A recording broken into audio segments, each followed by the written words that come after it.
Pakathu Vidu. Sambhavam 2. சக்கரை வாங்கிட்டியா? நானே failure ஆயிட்டு. நானும் சம்மதிச்சேன். அவங்களும் கொடுத்தாங்க. நானும் சந்தோஷமா ஏத்துக்கிட்டேங்க.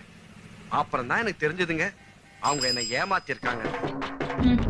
என்ன ஒரு சக்கரை கூட வாங்க முடியும்? வாய் கொஞ்சம் ஓவரா இருக்கு, கண்ட்ரோல் பண்ணிக்க. நான் அசால்ட்டா 500 ரூபாய் கடன் வாங்கிட்டு வரேன். இவர் பெரிய பிஸ்தா, பாதாம் பருப்பு, முந்திரி கொட்டை, வெள்ளரி விதை, பொண்ணை பக்கத்துனா பொறுக்கிய பத்து விட்டுருக்காங்க. வெளியே வாங்க. என்ன சக்கரை கட்டு தர மாட்டீங்களாமா?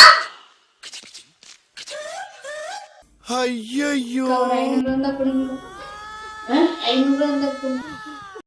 நான் உங்ககிட்ட விளையாட்டா பேசுற பூரா நீங்க நம்பிட்டீங்க. ஐயோ ஐயோ. திருந்த மாட்டேல்ல, வருந்த மாட்டேல்ல, செஞ்ச தப்ப கொஞ்சோண்டு உணர்வ ஆரம்பிச்ச இடத்துல வந்து நிக்கிறியடா. அம்மாட்ட காசு இல்ல தானே? இல்ல. பாத்தீங்களா, செல்லத்துக்கு ஒண்ணுமே தெரியல. பாத்தியா, உள்ள போய் சொல்லுங்க. நான் காசு இல்லையா பாப்பா?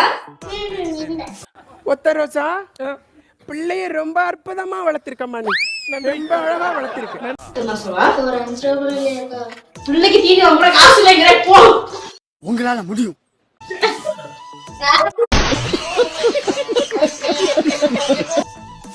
வச்சுக்கிட்டே இல்லைன்றாங்க. இதெல்லாம் ஒரு குடும்பம்.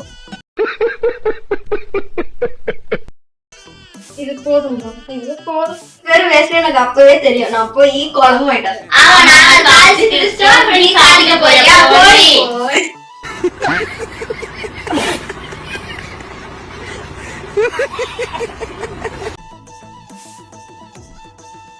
அண்ணாக்கா,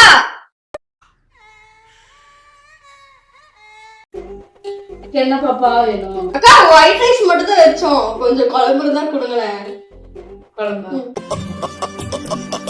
ஏன் சிரிக்கிறீங்க? கொஞ்சம் நிறைய அது ஃபுல்லா கொடுங்க.